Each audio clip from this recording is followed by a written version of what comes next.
Assalamu alaikum, everyone.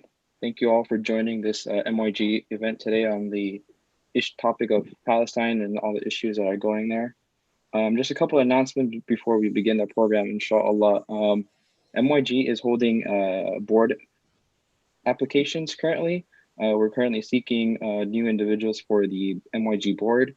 If you would like to join, or if you want to be interested, or if you know anyone that's willing to join, you can go ahead and go over to our website. It's myg.isocmasjid.org, and you can find all the information over there. Also, we're having daily for the next 10 nights at around 6:30. We're having daily reminders on our Facebook and YouTube about the 10 days of Dhul Hijjah. So if you guys want to check that out, you guys can check it out as well, inshallah. Lastly, we have classes every Sunday. From Sheikh Shahid Ali has a class every Sunday from 10:45 to 12. And he's going over the 40 hadith of Imam Nawawi. And inshallah, right after, Dr. Siddiqui does his tafsir of Surah Al-Baqarah. Inshallah, if you guys have some time, please feel free to watch those, inshallah. And then I'm going to turn it over to Salim for the bio, inshallah. Assalamu alaikum, everyone. Just a quick bio about our speaker today. Brother Taher Herzallah is Associate Director of Outreach and Community Organizing for American Muslims for Palestine. In this capacity, Mr. Herzallah acts as a liaison between campus activism groups on campuses across the country. He helps these groups procure grants, materials, and speakers, and is also instrumental in helping students set up programs and activities. Mr. Herzallah also coordinates AMP's grassroots organizing and helps facilitate national coalition building. He is also working to develop AMP's chapter across the country. Mr. Herzallah is one of the Irvine 11, a group of students who were arrested and prosecuted for expressing their constitutionality protected rights of free speech and political dissent when they walked out of a speech given by Israeli Ambassador Michael Oren at UC Irvine in 2010.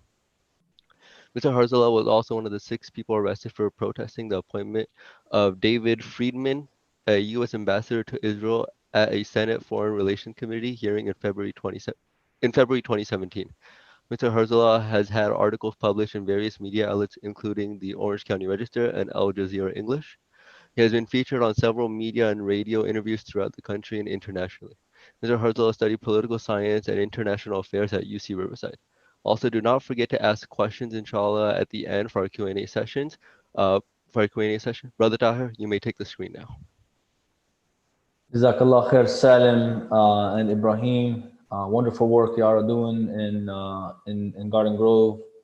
I love the ISOC community. It's like a home community for me. And I wish I could be with y'all. Jazakallah khairan. I begin in the name of Allah, the compassionate, the merciful. And may the peace and blessings be upon his last and final messenger, Muhammad sallallahu alayhi wa sallam, wa ala alihi wa sahbihi ajma'in. You know, I wanted to begin with a ayah that really, for me, is profound in helping us sort of contextualize this discussion. When Allah subhanahu wa ta'ala says, وَرَبُّكَ يَخْلُقُ مَا يَشَاءُ وَيَخْتَارُ. Allah subhanahu wa ta'ala, He picks, He creates, and He chooses from His creation.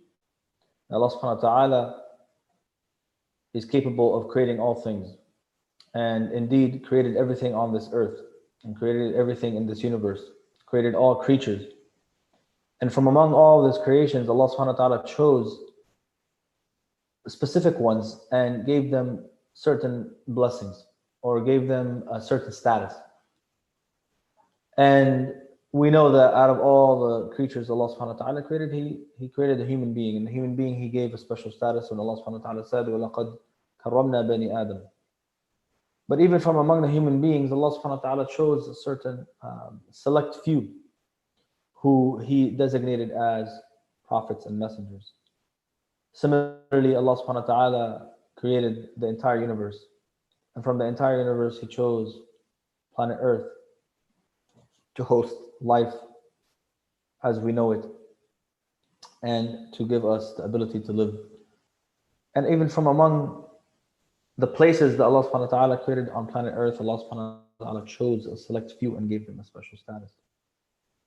When Allah subhanahu wa ta'ala chose Mecca to be the first house of Allah subhanahu wa ta'ala. And He chose Jerusalem and He chose Al-Madinah. And these are three designated places that Allah has clearly indicated have a special status that are mentioned in the Quran and the Hadith. When it comes to Jerusalem, when it comes to Al-Aqsa in particular, Allah subhanahu wa ta'ala mentions in Surah Al-Isra, سبحان الذي أسرى بعبده ليلا من المسجد الحرام إلى المسجد الأقصى الذي باركنا حوله. And here it's unique because Allah is making a distinction. Not many places in the Quran have, or very few, if any, places have a characterization such as Masjid al-Aqsa alladhi barakna hawla. Masjid al-Aqsa, the areas of which surroundings we have blessed. And this is a unique designation that Allah has chosen for this specific place. And it's always interested me that the Prophet ﷺ made this night journey, the Isra and the Mi'raj, made this night journey from Mecca to Masjid al-Aqsa and then ascended into the heavens. And it always interested me that the Prophet ﷺ would go and ascend into the heavens from that particular place on earth. Like, wouldn't it make more sense maybe that the Prophet ﷺ would ascend into the heavens from Mecca, since it's the holiest place on earth? But no, Allah subhanahu wa ta'ala, for a specific reason, chose the ascension point to be Masjid al-Aqsa in Jerusalem. And this shows something to our ummah. This gives us a sign as the followers of the Prophet Muhammad ﷺ that this particular place is blessed, but it also has an obligation that comes with it. It has a right upon the ummah of Muhammad ﷺ. And that is the right of custodianship. Because when the Prophet ﷺ led the other prophets in prayer, he didn't lead the other prophets in prayer in Mecca. Despite the significance of the Kaaba, he led the other prophets in prayer in Masjid al-Aqsa. When the Prophet ﷺ received the revelation about prayer, where we came back and forth, where we finally came to the 5 prayers, the Prophet ﷺ received that revelation on his night journey of Isra and Mi'raj. So subhanAllah, our main connection with Allah subhanahu wa ta'ala, our prayer, our 5 daily prayers, and that revelation occurred through the ascension point of Masjid al-Aqsa. So this again proves to us that the Ummah of Muhammad in particular has a unique relationship with this particular place on earth. Now, aside from the religious dimension and from the creed dimension, as a Muslim community, we have an obligation to defend those who are oppressed, and we have an obligation to enjoin what is right and forbid what is wrong. This is clearly cut. When the Prophet ﷺ said, مَنْ رَأَى مِنْكُمْ مُنْكَرًا فَلْيُغَيِّرْهُ بِيَدِهِ فإن لم يستطع فبلسانه فإن لم يستطع فبقلبه وذلك أضعف الإيمان. The Prophet ﷺ said that whoever among you witnesses an injustice, to change it immediately, physically. And if they are not able to speak out against it, and if they're not able to at least hate it in their heart, and that is the weakest of faith.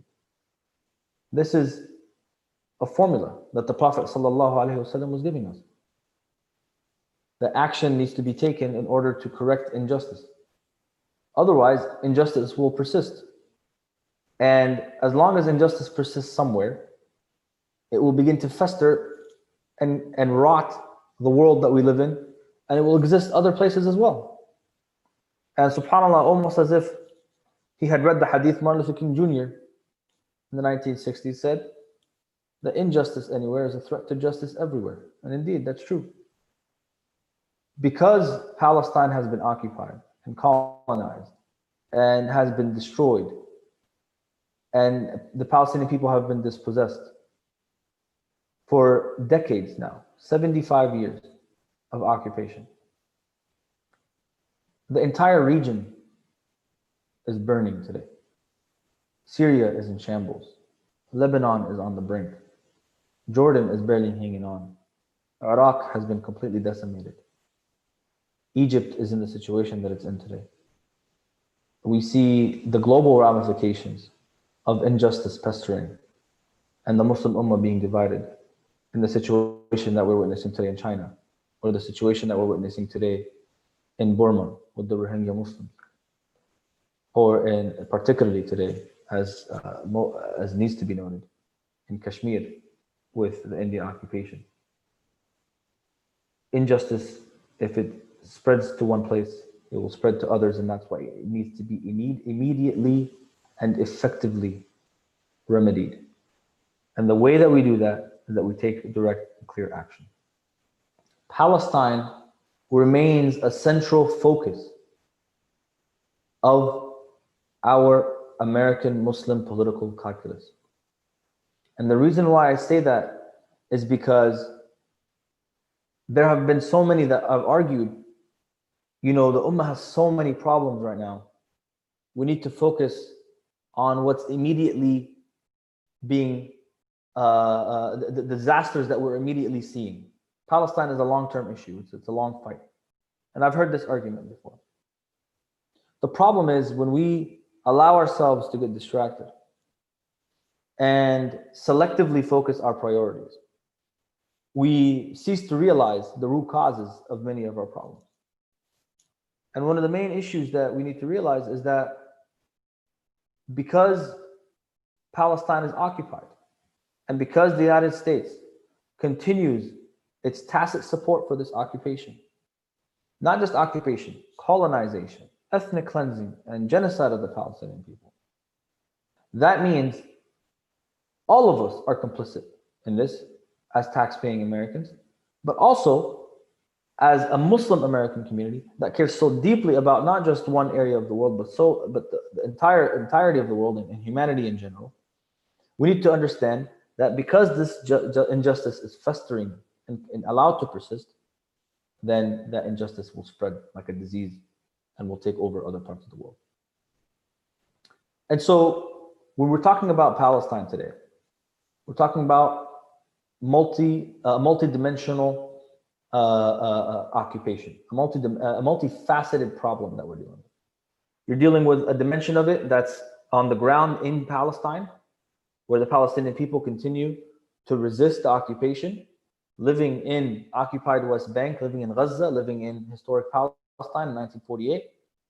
You have the Palestinian community who continues to suffer today, living in the immediate diaspora, which are the Palestinians living in Lebanon, Syria, Jordan, Egypt, etc. Those Palestinians living in refugee camps in those countries today are suffering tremendously.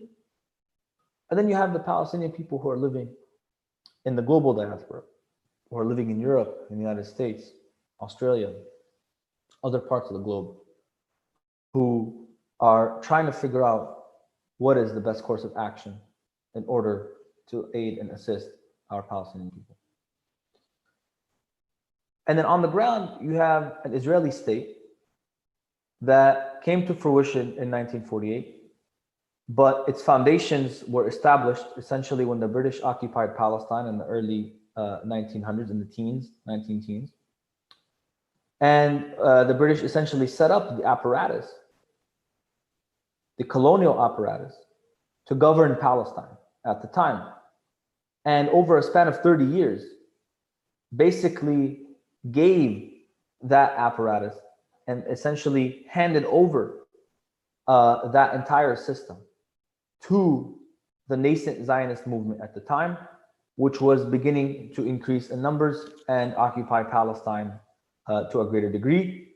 And so that in 1948, when so-called Israel declared its independence, it essentially inherited all of the settler colonial tools and institutions that the British had set up in order to establish the state of Israel. So it's very important for us to make the connection that Palestinians have not been only engaged in struggle against the state of Israel since 1948. The Palestinian people have been engaged in struggle against ethnic cleansing, against the dispossession of their homeland for 100 years. We're talking about 100 years of conflict since 1919, the official British occupation of Palestine. We have been engaged in this long-term struggle. So this is a fundamental aspect of understanding where we are at today, because where we are at today reflects our history. And somebody in the chat box asked, what is Zionism? And Zionism is an ethno-nationalist movement, an ideology that essentially states that they are committed to establishing a homeland for Jews in historic Palestine. That's the sort of basic premise. All right. The main problem with Zionism, and why we always say that Zionism is racism, is because the idea is to create exclusively a state or a homeland for Jews at the expense of the native and indigenous Palestinian people, using and utilizing the settler colonial fundamentals and structures of Europe at the time. Zionism started essentially in the late 1800s, and at that time, Europe still colonized the vast majority of the world. And so it was the European Jews and the Zionist movement, it was essentially established in Europe, in Austria primarily, where they wanted to manifest their own colonial enterprise based on the model that was established by Europe in historic Palestine to basically establish their own state. So I hope that answers the question. That's a very important question. So now we're talking about a situation where the Zionist Israeli state has been engaged in ethnic cleansing. When we talk about ethnic cleansing, I kind of want us to grasp the concept, because you're talking about removing a people who have existed on that particular piece of land for literally hundreds, if not thousands of years. Okay? And essentially claiming that they did not exist, co-opting their food and culture, and establishing your presence on them. This is exactly what the state of Israel has been doing since 1948. To the point where they have so-called Israeli food, like Israeli hummus, Israeli maqluba, Israeli knafa, things that make no sense. Things that make no sense. They've adopted and co-opted the indigenous culture while removing the indigenous people in order to replace them and come up with their own.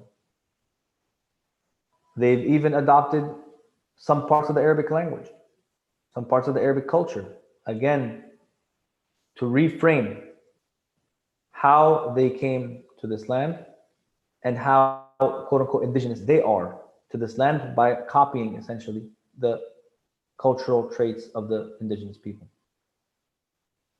So this is the thing that I think is very, very important for us to understand, and the distinction that we need to make from the outset. You have the Jewish people, and you have Zionism, an ideology that seeks to create a Jewish homeland in Palestine that is followed by many people, that is implemented by the Zionists who established the state of Israel. Then you have the global Jewish community, not a monolith. People from different communities, people from different countries, people from different languages, etc., etc. Many Jews don't even believe in Zionism, don't accept Zionism, don't adhere to it. But essentially in the United States, it's unfortunate, but the mainstream Jewish institutions in the United States, for the most part, support the state of Israel, will do anything to support the state of Israel, will go out of their way to support the state of Israel. Institutions like the ADL, like the AJC, American Jewish Committee. ADL is the Anti-Defamation League. Like so the Jewish federations on a local level. So many of those organizations are part of what we call the larger Israel lobby. that continue to push for more U.S. support for the state of Israel. This is kind of what we're talking about now. So there's a distinction, okay? An important one. In the United States, the lines are blurry because the political, on a political level, the vast majority of American Jews still support the state of Israel. However, there's a wide community. It's not a monolithic community, and some of them do not support what the state of Israel is doing, or don't even believe the state of Israel should exist, as some Jews in New York from the Neturei Karta would believe. So these nuances are important to understand, because we're not talking about a relationship, particularly with the Jewish community. We're talking about what the state of Israel doing in the name of Judaism that many people do not accept. Okay, so this is very, very critical.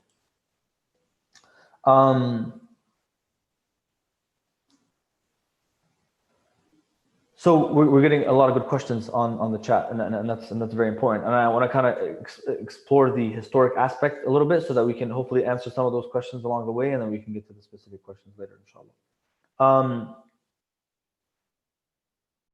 The state of Israel officially established in 1948. In 1948, you had approximately 1.5 million Palestinians living in historic Palestine. Okay. When the ethnic cleansing of Palestinians began in late 1947 in a more systematic and driven way, with the inception of Plan Dalet, etc., as indicated and highlighted in the very impressive book by Professor Ilan Pape called The Ethnic Cleansing of Palestine, which I highly recommend for anybody to read. Essentially, what the Israelis did is they removed half of the Palestinian population. From 700 to 800,000 Palestinians were forcibly displaced from 1947 to 1949. And the Jewish community population at the time in Palestine was about 500,000 people.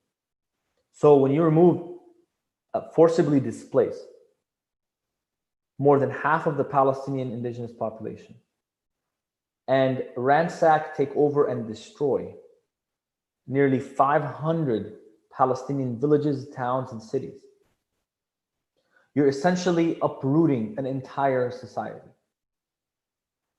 The scale of this catastrophe had been unseen. Like, just to give you an idea, like the scale of the catastrophe of what's happening in Syria right now, and the magnitude of how, you know, insane the fact that millions of people have become refugees is how people felt about Palestinians in 1948, because that the magnitude of change in such a massive way on an entire societal level. We're not talking about one village or one community. We're talking about an entire nation uprooted, a nation of people who have been engaged, entrenched, intertwined, so deeply rooted in this land for not just a couple generations. We're talking about hundreds, if not thousands of years. So I want you to imagine that for a second.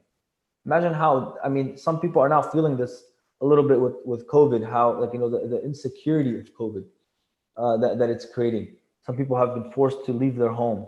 Some people have had their homes foreclosed, or haven't been able to pay rent, so they've been evicted. So they kind of feel the pain of being evicted. Imagine being forcibly removed from your home for no reason other than who you are. For no reason other than who you are. And that some people believe that they have a divine right to take over your home. And God had given them this land. And that God had given them this victory. And therefore they deserve to take over your land. And that you are nothing. That this land is a land for a people without a land. That's the common Zionist narrative. It's a false narrative. Okay? Talking about this is in the 1947, 1948. What's important for us to understand is that while this Nakba started in 1947, 1948, the Nakba, or the catastrophe and the ethnic cleansing of Palestinians, never really ended. As a matter of fact, it continues till today. We still see Palestinians dispossessed on a daily basis. We still see Palestinians killed on a daily basis. We still see Israel not being held accountable on a daily basis. We still see more Palestinian land being taken on a daily basis. As a matter of fact, the United States government outlined a plan for the mass removal of Palestinians from certain areas, and the acquisition of Israeli of land by the Israelis. This is something that the U.S. government openly talked about through the Trump plan, quote unquote, the deal of the century, that we call the theft of the century. This is ongoing till today. It never really ended. And what also never ended is the trauma that my grandfather's generation had to deal with from being expelled from their land, was inherited by the generation after them, my father's generation, and now has been inherited by my generation, who still deals with the reality of dispossession till today. I have family members till today that don't have proper paperwork because they were born at a certain time in a certain place. They're not citizens of any country. They're literally living at the whim of the country in diaspora at the country that they're in.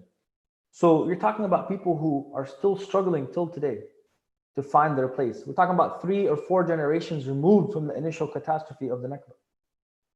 Okay, we're talking about Palestinian refugees today living in Gaza. And Gaza's population, the vast majority of which is a refugee population.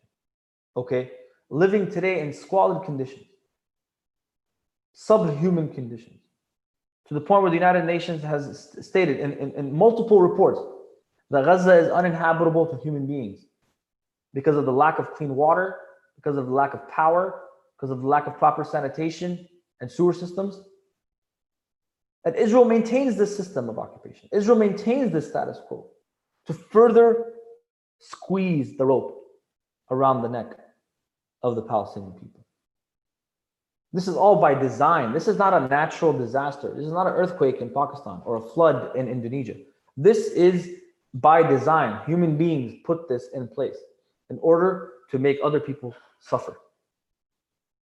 Okay? And so when we talk about the catastrophe, we're not talking about a natural event. We're talking about a very unnatural event that continues today. And this is a very big problem. Over the years, the Palestinian people have resisted occupation in a variety of ways. Some of it have been through protest. Some of it have been through diplomacy and politics. Some of it has been through international law. Some of it has been through boycotting and strikes. And some of it has been through armed resistance. Palestinians have been engaged in a variety of ways to resist their colonial occupier. Some strategies worked, some strategies did not work. Some strategies had a variety of responses, a variety of results. Palestinian people continue to engage in this act of resistance till today in a variety of ways. But one of the most effective things that have happened over the years, is this, especially since 2005, is that the Palestinian people have adopted the concept of boycott, divestment, and sanctions. And the concept of boycott, divestment, and sanctions is that Palestinian civil society, talking about labor unions, talking about teacher unions, talking about Palestinian factions, talking about doctors, nurses, student organizations, came together and said, you know what? A variety of things have failed us. The international community has failed us. The United Nations has failed. It's clear that the United States does not have any intention to actually work towards a meaningful peace and justice. Therefore, we want the world, people of conscience around the globe, to work to boycott, divest, and sanction the state of Israel, to hold it accountable for what it's doing to the Palestinian people, what it continues to do till today. Okay? And this movement has seen some success. Seen major corporations pull out of contracts with the state of Israel. We've seen Israeli companies bleed money because of this campaign. We've seen it being taken so seriously by the state of Israel that they've assigned somebody in the Ministry of Strategic Affairs to specifically combat the boycott, divestment, and sanctions movement. They wouldn't have done that if they didn't think the movement was not effective. Even though when you ask them, they're like, it's not effective. They tell you, oh, it has no impact on us. But then why assign an entire government ministry to focus on this issue? So clearly it has an effect. And here in the United States, we've been doing work on a campus level. We've been doing work on a policy level. We've been doing work on a community level. And those three elements have helped us build a viable and sustained movement for Palestinian rights here in the United States.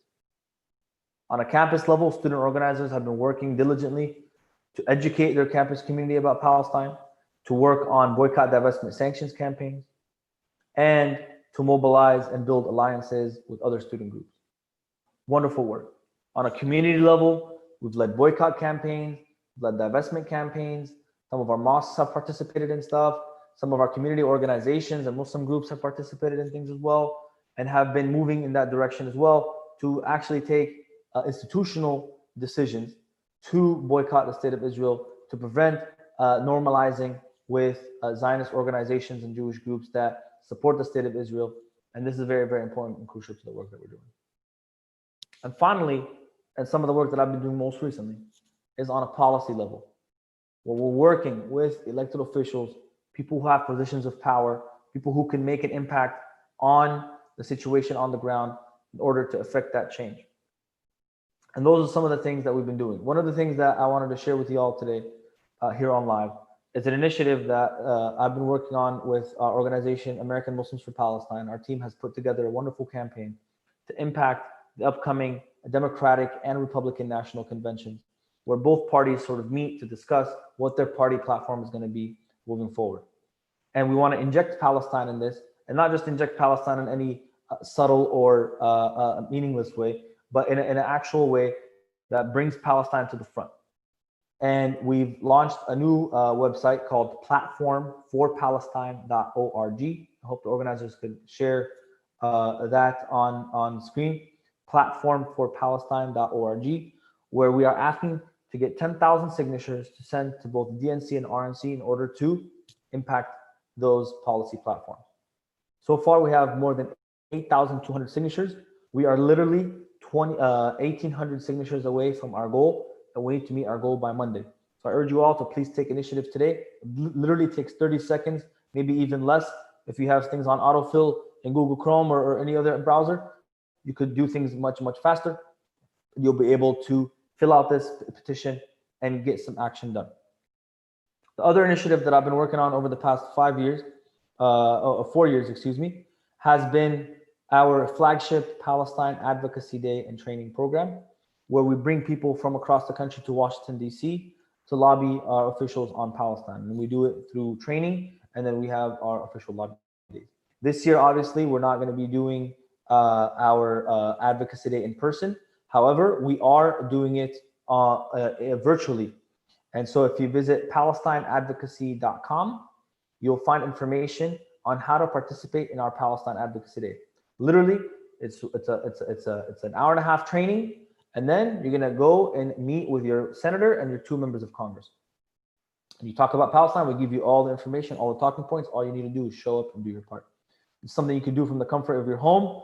If you're at work, your laptop, your phone, you're gonna be making the phone call, you're gonna be engaging in that work. It's gonna be America's largest Palestine advocacy initiative in our history. So very important thing that we're gonna be working on in September. That is set to take place from September 13th through 18th, and we hope that all of you can join us. The nominal fee of $10 just to get your commitment and to make sure you're on that call. Otherwise, you're gonna get a lot of resources in return, and we just make sure that we push to get our utmost amount of people from the state of California, because California is a very important player in Washington, D.C. politics. We could share that as well on the screen. That would be amazing too. We have a question from one of our brothers about the region and why it seems that some Arab leaders are ignoring the Palestinian genocide.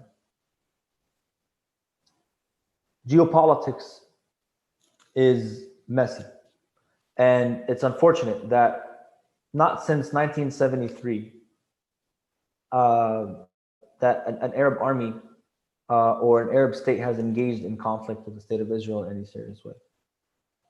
Ever since then, the Palestinian people have largely been left on their own. And this is indicative of the power plays that existed, but it also is a result of the way the United States has shaped the regional politics by giving aid to states and nations that are willing to sit down and make an agreement with the state of Israel. So we know that the two other states in the region that receive such large sums of military aid, besides the state of Israel, are Jordan and Egypt, respectively more than $1 billion each year in military and security aid that those countries are receiving. And the condition for that aid is that they maintain their relationships with the state of Israel. They maintain a peaceful and quiet relationship with the state of Israel. The problem is, at whose expense did this relationship come? It came at the expense of the Palestinian people. Because before, whereas Arab governments were outspoken about what the Israeli government is doing, what the Israelis are doing to Palestinians, we're actually taking action to prevent Israel from expanding into the West Bank and Gaza and expanding into all of historic Palestine. Now, we're seeing such complacency turn into cooperation with the state of Israel from some Arab regimes, to the point where they're establishing formal relationships, whereas before those formal relationships were conditioned on a final agreement with the Palestinians. Now the Palestinians are completely removed from the equation, and some Arab regimes are moving forward by establishing those relationships and seeing Israel as an asset, as a strategic partner against another threat. And this is the reality that we're dealing with today. And that's because, again, injustice was allowed to fester, was allowed to exist, and therefore it rotted the entire region. One of the questions that was asked was, how much does the United States government fund Israel every year? A memorandum of understanding was signed with the Obama administration in the last year of the Obama administration that essentially gives Israel today something to the tune of $3.8 billion in military aid, 500 million of which is specifically designed, designated for anti-aircraft weaponry, and so what they call the Iron Dome system. That is how much the United States gives Israel officially in military aid. The state of Israel receives a lot of other aid in other ways from nonprofits in the country, et cetera, et cetera. They've received also some things from some academic institutions, and make a lot of money from other venues from the United States. So the United States essentially sends a lot more money than that. Which companies should we boycott? So I did talk about boycott, divestment, and sanctions, and that's a very good question. Number one, we should always refer to the Boycott National Committee in Palestine, which outlines sort of the criteria for which companies are typically targeted in the boycott, divestment, and sanctions movement. And you could, I could maybe share the website with you, but the boycott BNC, I think it's bnc.org, Boycott National Committee, and essentially they outline which companies are boycottable. There's no like running list of companies that need to be boycotted, but there are companies that are strategically being targeted because of their exploitation of Palestinian rights, because of their profiting from Palestinian oppression. So there's certain companies that are being targeted because of what they're doing. There's no like grand list of boycottable companies that everybody should like focus on and just boycott. There are, however, certain companies that are clear violators of Palestinian human rights. For example, over the past 10, 15 years, we've been focusing on Caterpillar as a company that clearly, Caterpillar bulldozer was used to kill American activist Rachel Corrie in Gaza in 2003. I mean, Caterpillar has been involved in this for a very long time, and they specifically design bulldozers that are designed for demolishing Palestinian homes. Another company that we focused on in the recent past was Hewlett Packard. Hewlett Packard designed a human tracking system that Israel uses on checkpoints that allows them to essentially track Palestinians using their fingerprints and retina scans. Okay, another contribution to the occupation. That's why that company was being targeted. A major corporation that was being targeted was G4S, security contractor, because they ran and operated prisons that Palestinian children were being held in. And they were also running prisons here in the United States. We had an intersectional campaign with many of our friends in the Latinx community. Then, another major company that was boycotted is SodaStream, for example, where you can a company that made a product that you can make your own soda at home. Targeted that company because they were founded, established, and built on had a factory on an illegal Israeli settlement, and were making their product and selling it to the world. And so that company was clearly targeted. So those are some of the companies that we had either a consumer boycott campaign or a divestment campaign from those companies. Just a few examples.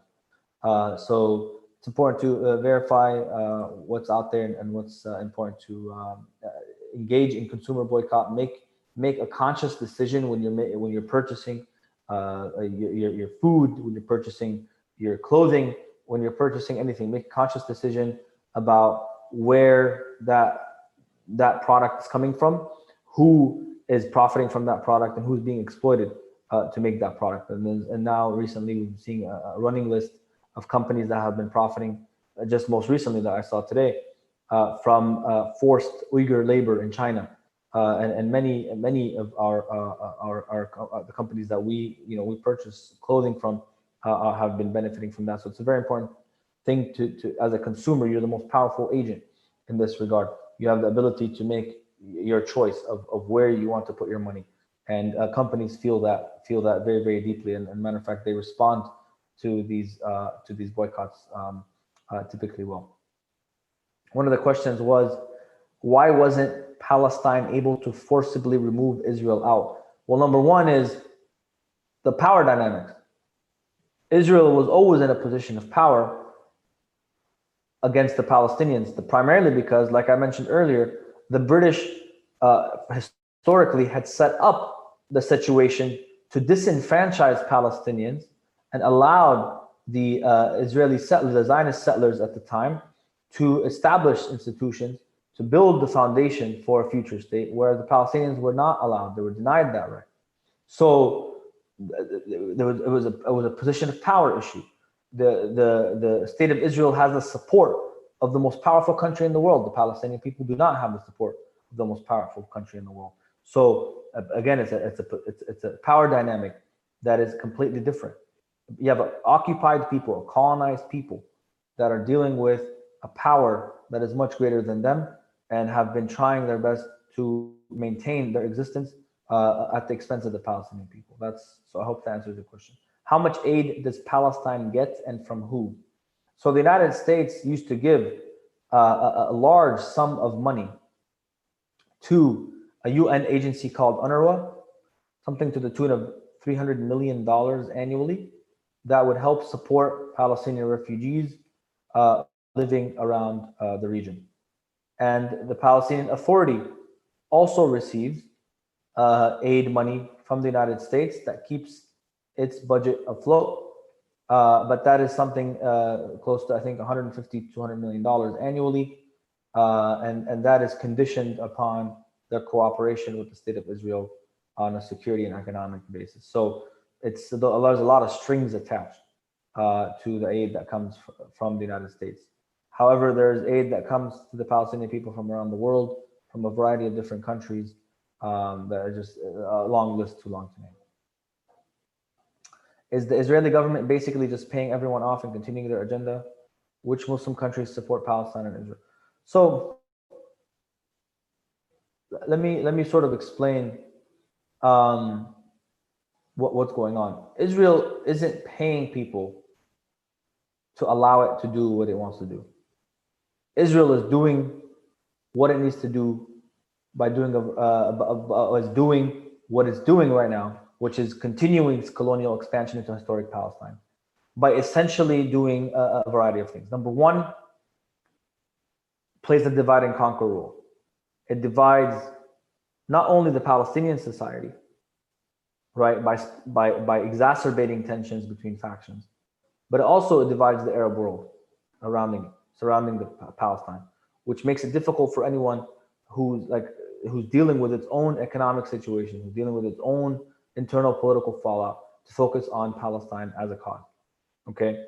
Number two is it maintains a qualitative military edge. It's called QME. And Israel maintains its qualitative military edge by taking the support that it gets from the United States, enhancing the weaponry, and making sure that nobody else in the region has what it has. And if anybody ever gets to that level that Israel is at, then Israel takes immediate military action or has the United States take military action to end that threat. Okay, so Israel is continuing to do what it's doing because of, again, the power dynamics at play, the geopolitics, but also because it has the backing of the global superpower such as the United States. Okay. Um, overwhelmingly, the entire world supports the Palestinian people. There's no doubt about that. Problem is, what's said in word is different than what's done in deed. And so this is a very important thing to realize, that while the global or the international community might express support for the Palestinian people in principle, realistically, few have taken action to actually do anything about it. And so this is a big problem that we're dealing with today, that if effectively few have the courage to take meaningful action to stop Israel and what it's doing today. Another question I saw is, I have a bunch of Jewish friends, but I've never spoke to them about this. How can I and even should I? That's a good question. It really depends what your intention and what your goal is. Is your goal to just open the discussion, to have it with people in general, Jewish or not? Or is your goal to do something for Palestine that is effective? If you're trying to educate people who are clearly against you, then I would honestly spend most of my time, prioritize my time on doing something meaningful for Palestine. One of the things that I mentioned today was the petition. I also mentioned our Palestine Advocacy Day. I also would highly recommend subscribing to our website, ampalestine.org. Subscribe to our email list, get action alerts, get updates about what we're doing on a regular basis so that you are kept up to date on the things that are happening for Palestine in America. And I think that's very, very important for you to do. As youth, what can we do to help? As youth, your role is very crucial in this, because as Brother Salim read in the bio, in my bio is built on what I did in my youth. My bio is built on the actions that I took as a college student. And protest is one aspect for sure, but honestly, I mean, there's so much more that can be done. Some of the most effective work that I've seen done by youth have been educational campaigns about Palestine, have been fundraising campaigns for Palestine, have also been a boycott, divestment, and sanctions campaign for Palestine. In college, we were doing these BDS campaigns, and we're getting our university to acknowledge what Israel did to Palestinians, and not only that, to get them to attempt, at least, to get them to take action by divesting university money from companies that are profiting from the occupation. These are all things that I think youth are actively participating in, that are very crucial to the work for Palestine in America. And I'll tell you this right now, I never imagined that I would be able to see some of the fruits of our labor so quickly. But when I moved to Washington, D.C., and I started interacting with congressional staffers, interacting with members of Congress, I realized that like a lot of the congressional staffers are my age, people who were in college at the same time as me, right? And the work that we did on college campuses to educate the campus community did not go in vain, because it's random people in Congress now from all over the country are working in Congress. They were on campus at the same time as us. They saw the same things that we saw and heard the things that we heard. So they engaged in the issue of Palestine.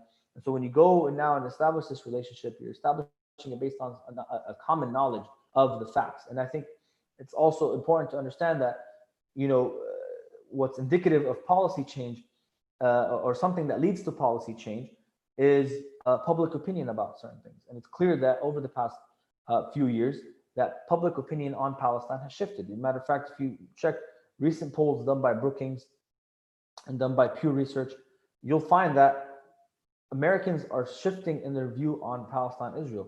More Americans are becoming critical of Israel, and more Americans are becoming more supportive of Palestinians.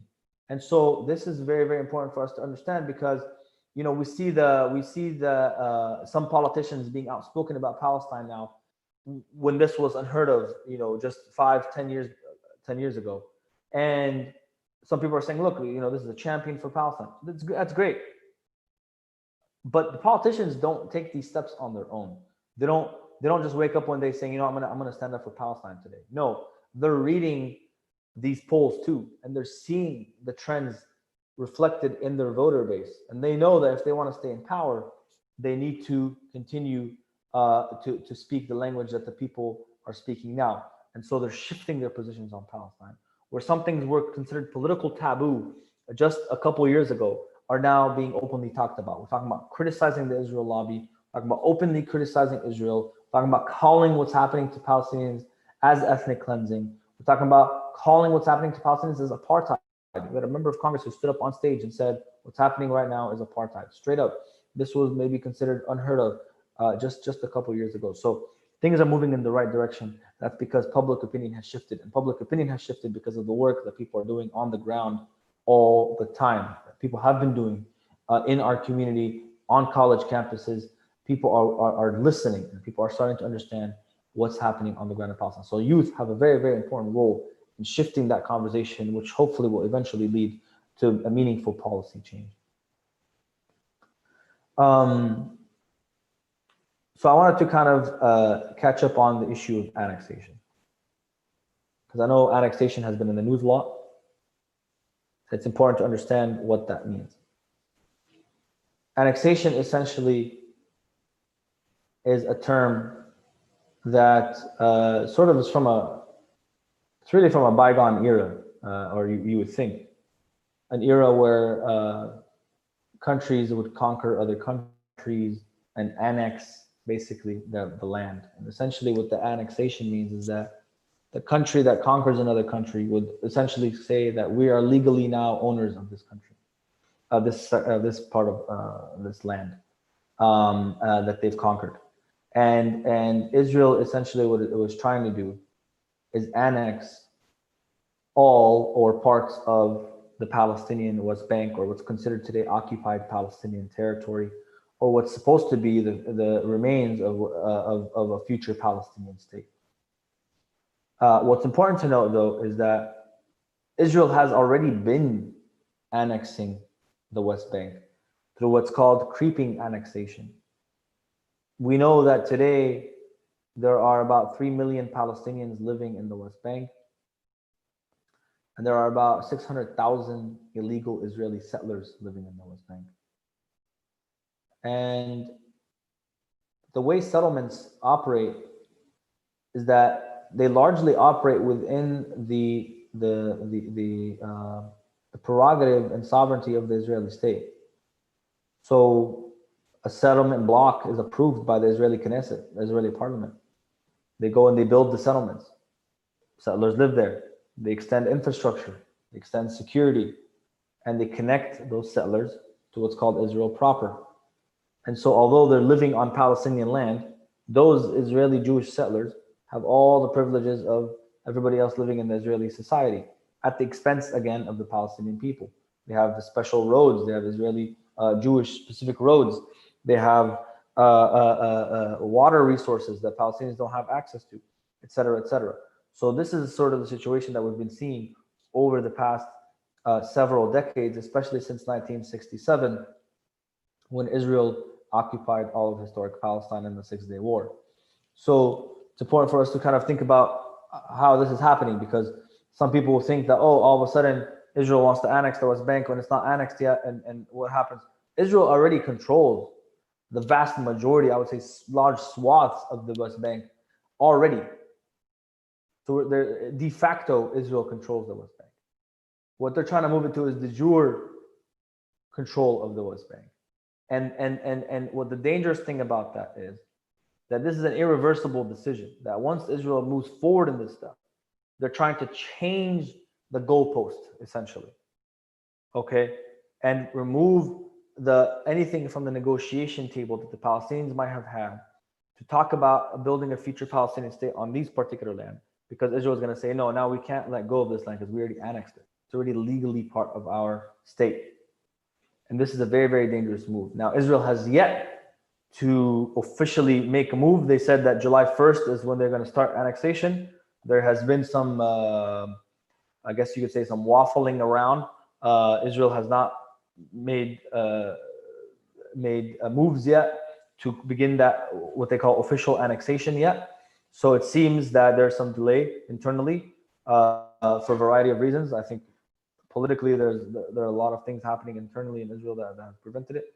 But also here in the United States, the Trump administration is not really focused as much on this issue because of the pandemic and stuff. So there's a variety of reasons that this, we didn't see the full scale military, annexation that we maybe envisioned when we thought about what annexation would be like when they announced that they're going to start doing it on July 1st. So that's where we are today. I'd be happy to take any more questions, and I appreciate you all listening. Please take the opportunity to do something. Any small thing has an impact. Visit again our website, platformforpalestine.org. Literally will take you 30 seconds. You will send a clear message. We are almost at our mark. We are actually beyond 80% of reached of our goal. We need 10,000 signatures by Monday, and inshallah this weekend we can make a large push.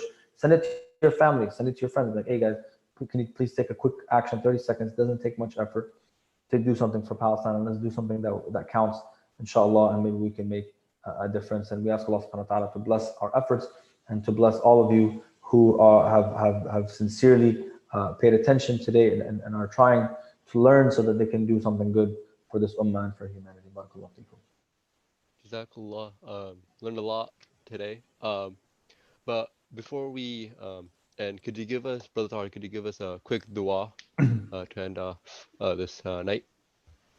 Absolutely. These blessed nights of Dhul Hijjah, we ask Allah subhanahu wa ta'ala to accept our deeds, to make us among those who enjoin the truth and forbid the evil. We ask Allah subhanahu wa ta'ala to make us among those who follow the truth as truth and put us upon its path, and to reject falsehood as falsehood and put us away from it. We ask Allah subhanahu wa ta'ala to free those who have been imprisoned unjustly and those who are political prisoners. We ask Allah subhanahu wa ta'ala to aid the oppressed and to bring the oppressors to justice. We ask Allah subhanahu wa ta'ala in His infinite power, in His absolute justice, to make us among those who deserve to be agents of justice, to make us among those who Allah uses to do good in this world, and to not replace us. Ya Allah, accept our dua in these blessed days.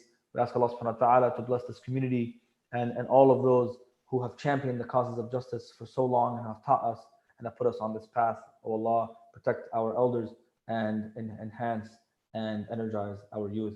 Ameen, ameen. Ameen. Once again, thank you, Brother Taher, for joining us all the way from Washington, D.C. We know it's 12:30 there a.m. So thank you again for joining us. It's a great talk, and I think that is all. I don't know. My brother might be saying some stuff. Ibrahim, no? I think we're good. Yeah, like Salim said, thank you again, Taher, for joining us from DC and sharing this incredible information for us. Inshallah, we can use it and for the future, inshallah. Jazakallah once again. Thank you guys for having me again. Jazakallah khair. I would love to do it again, inshallah. Inshallah. Assalamu alaikum. Assalamu alaikum.